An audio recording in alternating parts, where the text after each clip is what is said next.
Hello everyone and welcome back to another video. Today we again are working on the Corolla because it's got a little bit of a hesitation issue when I try to accelerate kind of quickly when I just go to floor it, and then it'll hesitate a little bit. Sometimes it does, sometimes it doesn't. I'm not sure exactly what the issue is, but I'm going to try a few different things.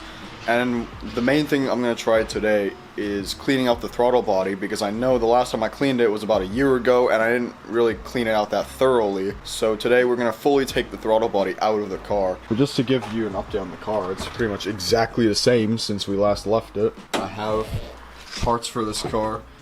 They're on their way, but it's not here yet. So I'm going to go ahead and get started on removing these. I don't know if I have to remove the entire intake tubing.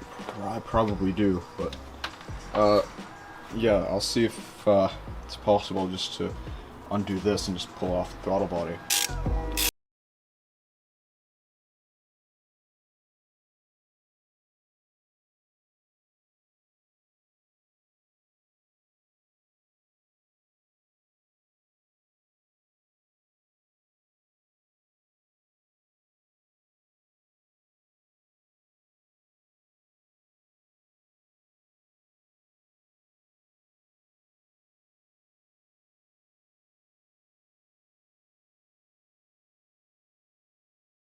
Plug up the coolant line. There we go. Here's the throttle body.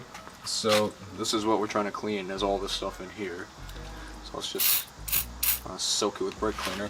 Yes, I should probably wear gloves, but I'm not spraying tons at once, so I probably won't get any on my hands. I haven't got any on my hands, so. Okay, so I have finished cleaning the throttle body. It's all done. So I'm gonna start up the car and back it out, and so I can clean up some of the coolant I spilled, and we'll see how it runs.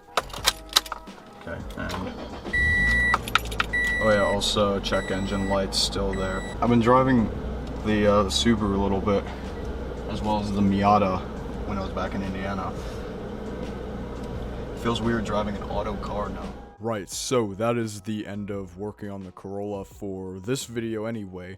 To give you guys a little bit of an update on how it's doing, the hesitation issue unfortunately is still there, so the throttle body was not the issue, which I was kind of expecting, just because when I pulled the throttle body it actually wasn't too dirty. Of course there was some carbon buildup, but it wasn't incredibly dirty just because I had cleaned it last year. That's not the end of this video though, because we're gonna be fixing the Camry roof next, because it's got a whole bunch of rust and stuff, so let's go ahead and cut to that. There is a car that I haven't posted about for over a year, and it's making its return, and that is this car. This is, if you don't know, if you're new to the channel, this is the 2002 Toyota Camry V6 that I was going to turn into my track car, but then we got this car fixed, and then the Subaru came along, so then that's become the track car, which has yet to go to a track. And then this is just my dad's daily driver. But we're fixing the roof today, and we're gonna vinyl wrap it in black. Basically, it's got a whole bunch of rust, as you can see, because the car hasn't been waxed too much. We're gonna sand all of this away, and then probably put like a primer coating down, and then we'll like wet sand it, make it smooth, and then we will vinyl wrap the roof. I know how to do this now because I wrapped the whole car, so this should be relatively easy. I'm just hoping that I have enough. So yeah, I won't dive into too much detail about where this car has been, because like I said, my dad has been driving this car for a while. We're just gonna be fixing this little thing, and then we'll go back to the other cars that we modify. I've got a whole bunch of sandpaper here, so we'll just go ahead and start sanding away.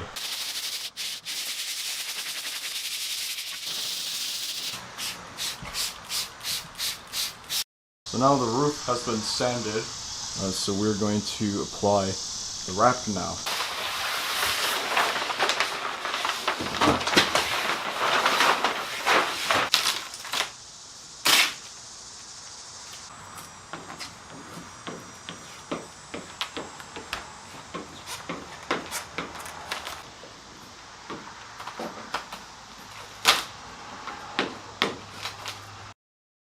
So I have completed the wrap. Car needs to be cleaned up a little bit now, but if we check out top of the roof now, you can see it's still rather bumpy and stuff, but there's no rust anymore, which is what we wanted. So all the rust is gone. It's just a bit bumpy now. The bumps, it's not rust. I can tell you that it's not rust, because I sanded that all away. But yeah, so that's that. Matches pretty much perfectly with the car as well. But yeah, that's pretty much it for working on the Camry.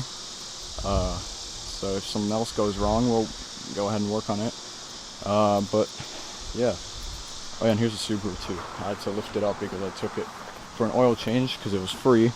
But the roads I was driving on are super bad. So now I have to have more wheel gap, but that's okay. That's okay.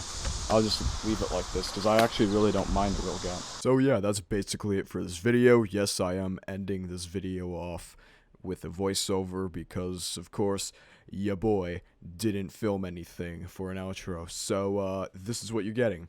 So hopefully you enjoyed the video. If you did, go ahead, leave a like, comment below. I know it was very uneventful, this video. We didn't get to installing any new parts. We didn't really do anything that was super cool or super like game changing or whatever. Can't always be about modification. When we get the Miata home, we are going to start off not with modifications, but with repairing things on the car. So yeah, make sure to subscribe to the channel as well if you're new. And that's pretty much all I have to say. And until next time, goodbye.